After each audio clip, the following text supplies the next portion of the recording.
Money was just supposed to be a medium of exchange between businesses. It was not supposed to be a business in of itself. See, money is now a business all by itself, and that business dominates the world. Real money has got to be something real. It has to have real intrinsic value that we all agree. For example, gold. Gold is the best one.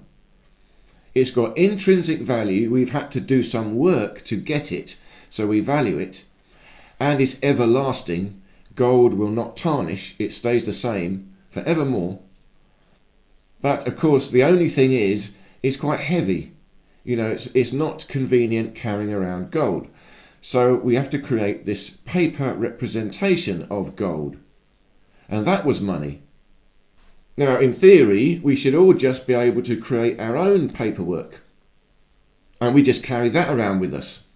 I just write it myself. Yes, I've got 5 kilograms of gold. And I write it out. I'm going to send you 1.4 grams of gold, whatever. And then I post you the gold. So in theory, we should just be able to do that. But of course, people cheat. So then we have to have a centralized location that makes the money that we trust. So now we've got a bank. And a bank has made a business of this. It says, okay, I will take your gold and turn it into money that we all agree, into these paper notes, and we'll safekeep your gold for you. And you can all be sure that every piece of paper that is in use is representing a real piece of gold. And it's all going to be fair and square. Okay, so we do that. But now the banks are very clever. They decide to create interest. They say, look, in order to pay us, we're going to have to create interest on this money. So you're going to have to pay us back more money than we create. Here's the thing. They create the money from the gold, but if they then demand interest, they do not create that money. That's up to you to go and get it. How do you go and get it? That money does not exist. You have to come back to the bank and get them to make some more for you. Then you can use that to pay back the interest on the first bit of money they made for you. And of course, you've got interest upon interest, compound interest. Now it's gone crazy. But you see, there cannot be interest on money. Not real money, cannot be. Because let's say real money is gold, but if I take my nugget of gold and I keep it in my room for 10 years, when I come back, will I have 3 nuggets of gold? Will it have increased? No, of course not. Gold does not multiply all by itself. And gold is money. That's the definition of money. So money cannot have interest. You see, once you've created these paper notes, now you've created something separate. Now you can have interest because they can multiply. They're nothing. But remember, that note was supposed to represent gold, and gold does not multiply. So how can these paper notes multiply? There cannot be more paper notes than there is gold. That would be real money. But it's long since that's gone. Now, of course, there's no gold representing these paper notes. It's just the business of the bank. We're just using the pieces of paper because we got used to it now. But what we don't realise is the world is filled with poverty. It's filled with chaos. It's filled with war. This is all because of the interest on these paper notes created by the banks. They run the show. It has to be like that because of the nature of interest. And of course, the more money they create, the more it devalues the existing money. It's always reducing in value until we get to a point where it's ridiculous, and then they have to reset the money. We have to start all over again. That's where we are now. But of course, it's a bit more clever than that, because they can create the money on the back of different things. You know, you can create it on the back of gold. Yeah, that's got intrinsic value. We know oil. You create money on the back of oil. That has got intrinsic value. It's also everlasting, by the way, and they know this. There's an infinite supply of oil.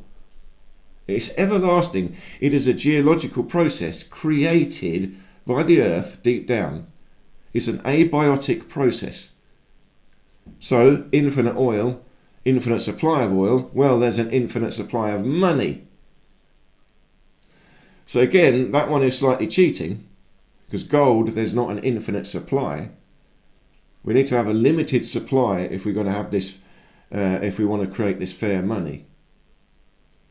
So the petrodollar, you know, in a way, is more important than the gold dollar.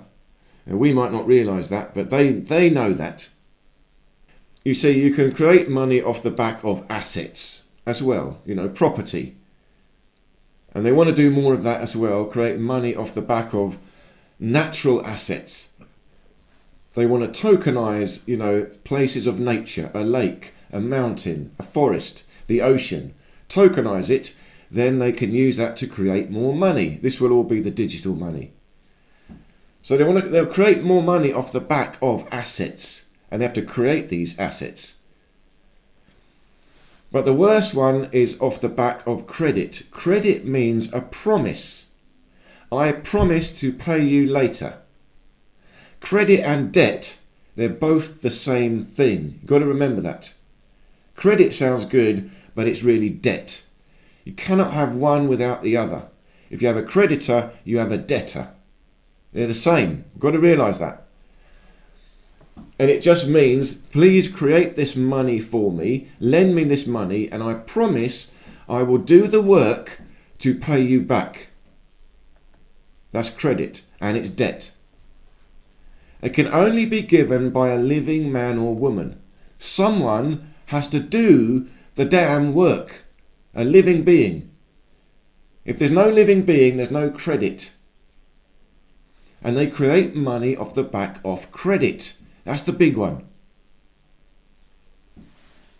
And that's the really sneaky one. Because where do they get this credit from?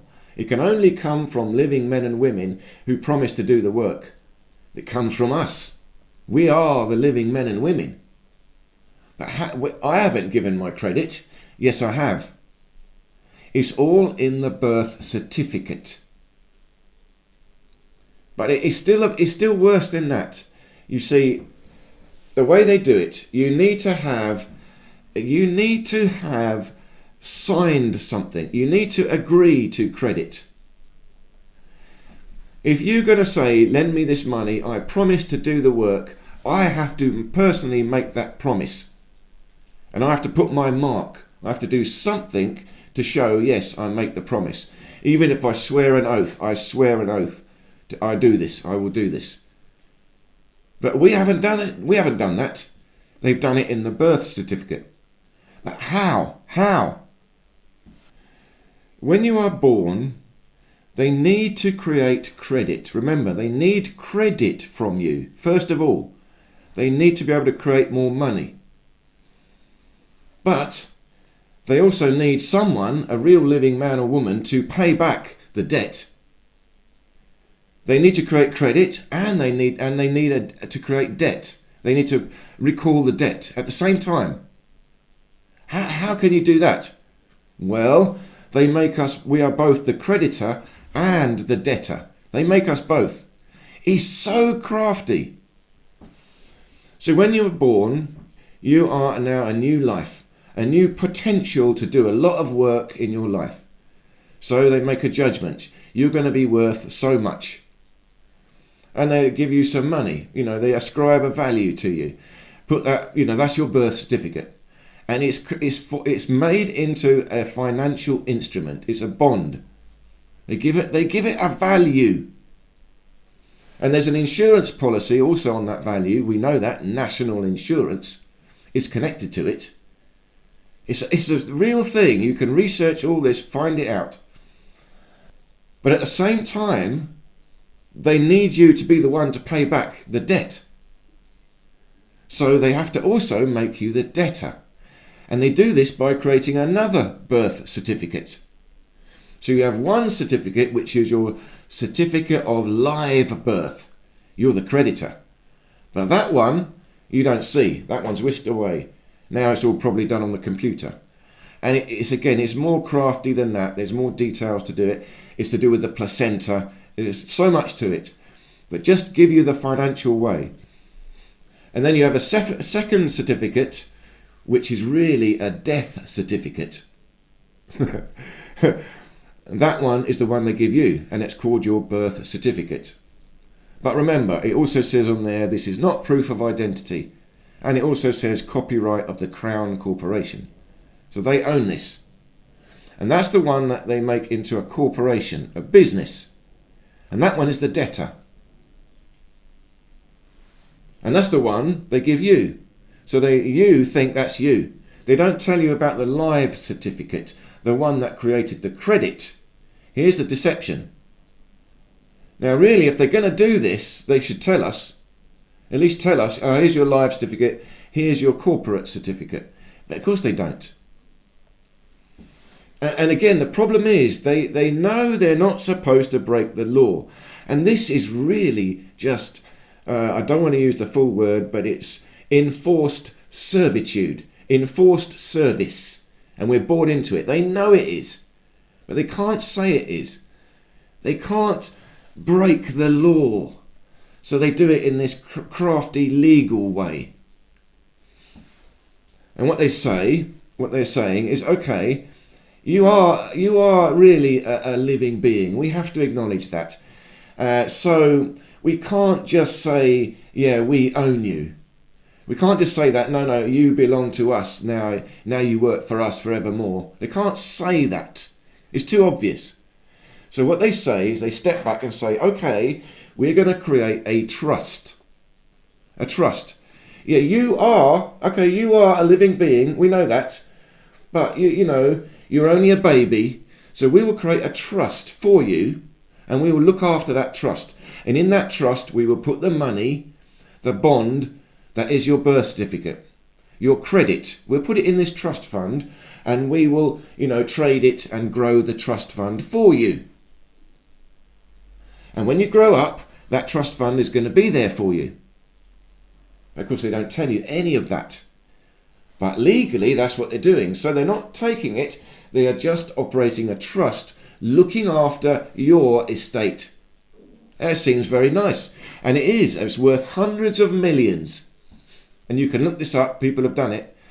It's traded on the stock market over and over and over. Hundreds of millions. But don't get confused. It's not money. It's only credit. It's only credit.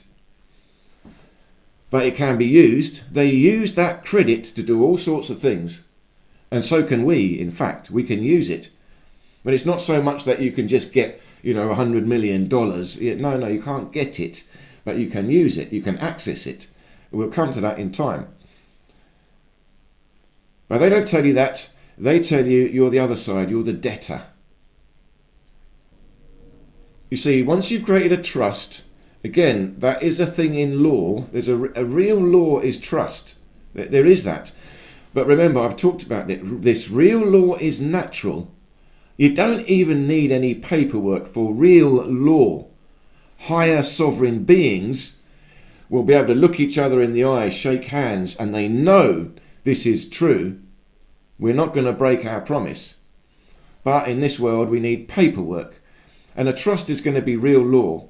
It just means I want to give my stuff to you to look after for me. And you promise to look after it for me, but it is mine. That's trust. So the trust fund, they create it for us. The money in it is ours. We're the beneficiary of the trust. It's in our name. And they're supposed to be the trustees looking after it for us. But you see, there's a third party in a trust. There can be a third one, an executor. Someone who administers it, looks after the trust, does the things. That could be a third person. Now, we don't know who that is. And they haven't said it. So they are also the executor. They take that on. You're just a baby, so we'll be the trustees and the executor. So here's the other, dirty trick. They know there's this trust fund, but they don't tell you about it. There's a massive amount of credit to all our names. But that side of it, that balance sheet, they don't show us. You see, our trust fund will also have debt. We will have debts as well. But we don't know it's also got credit. It's got so much credit, hundreds of millions in credit, but we don't see that. We just see the debts. You see, because we're going through life, we buy things, we buy a house, we see that as a debt. So that debt actually is going to our trust fund, but we don't see the credit on there, and they don't show it to us. So we assume, oh, that's a debt, I have to pay it now. And then we work to pay that debt, not realising it's already paid against the credit sheet, against the credit side of our trust fund. It's a dirty, dirty trick. And they justify it because they have to see us as children. They have to see us, they really see us as dead entities. We're not even alive. They don't have to show us. They're operating a trust on our behalf, but they are the executor of the trust. They control it. And we are not grown up yet. We're not even alive. We're children. We're nothing. So they don't have to show it to us. What it means is when you go to the bank to buy a house, you do a mortgage agreement, a loan. Now they make some money for you. They create that loan for you and give you the money to buy the house. But where do they get that credit from? They can't just make this money. They're not making it from gold. They're making it from credit. Where do they get it from? They get it from you, your credit. So how do they do that? Well, you've got this stockpile of credit in your trust fund. That's what it is. That's the credit on which the banks make the money. But they have to know, it's connected to each one of us. It's connected to our name.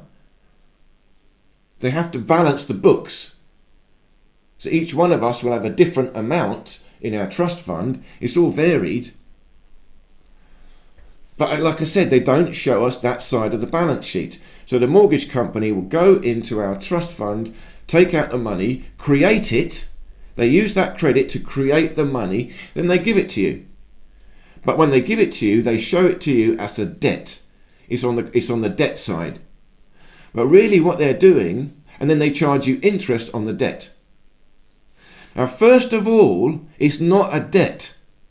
This is the first deception. It's not a debt. That money is already there in your credit side. It's just done now. You've got the money. And you just buy the house. It's bought. Done. You own it. This is an abundance world. They've set up a system of abundance. Really.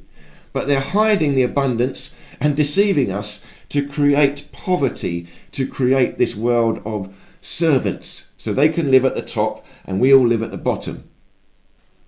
So not only that is the money created, you buy the house, it's done and dusted, they charge you interest.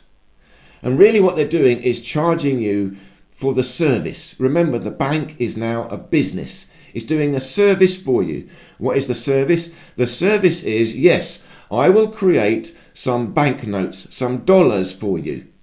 That's the service. All right, how much do you charge? Well, I would charge you 10% interest on all the dollars that I create for you. Oh, all right. But where do you create the dollars from? I create them from credit. Oh, okay. Where do you get the credit from? I get the credit from you. Okay. So I'm still chopped, but because we don't know how to create the credit, we can't create our own money, but yes, we can. I'll come to that in time. They have to do it for us, and we're paying them for the privilege, interest on the loan. So you say, okay, I'll pay you the interest. But I don't pay you the loan, because the loan is the money that is the money that you created from my credit. And furthermore, you could just say to them, yes, I will pay you the interest, the agreed amount, but just take it from my credit in my trust fund. Hundreds of millions in there. Yes, I'll pay whatever you want. Here's my signature. Just take it all from my trust fund. Done. House is yours. That is what we can do. That is what is happening. They just don't tell us. So now we think it's a debt. We work to pay the debt, and then we work to pay the interest on the debt. And it goes on forevermore. Now in practice, we can use this to our advantage straight away. Like I said, we can use this to pay off our mortgage. Again, it's not straightforward. You have to do a bit more studying, and I suggest you study the Sovereign Project to understand how this all works. But you can use this to pay off all your bills, electricity, water, all your taxation. It's already paid from your trust fund. It's already paid. When they send you the bill, it's just to balance the books. But they don't tell us. All we were supposed to do, you send the bill, you sign it, say, yes, I accept this bill, and send it back. You don't have to pay anything. It's just for the records. Then all they do is take that from your trust fund and put it across to the energy bill or whatever it is. It's all set up for us already. Done and dusted. We're living in an abundance world. But they don't tell us. So now we're living in a debtor's world. But remember, we're both the creditor and the debtor. And the trick is to identify ourselves as the creditor, not to identify ourselves as the debtor. Now we're playing their own game against them. Now we can say, oh, you created a trust fund for us worth hundreds of millions. Thank you very much. I'm now the executor of that trust fund. I control it. Thank you. I'm grown up. I'm alive. Thank you. I'll take control from here. Again, in theory. And again, I have not done any of this stuff. In reality, this takes courage, research. You've got to be very careful. It's not straightforward. You're playing a game with dangerous powers, and they change the rules all the time. So I suggest you just study this. But this is real. You have to research it, understand it to the level where it really sinks in and you believe it. Then from there, you might take steps forward. And when I do, I'll talk about it. But I live a delicate life. I've got to be very careful what I do. I'm already pushing my limit talking about this stuff on YouTube. But I have to do something. I have to do something. And people have done it. There are people that do this. They have set themselves free. Real people, really done it. Sovereign Project know all about this. So thank you so much for your time, and I look forward to seeing you in any of these other videos here.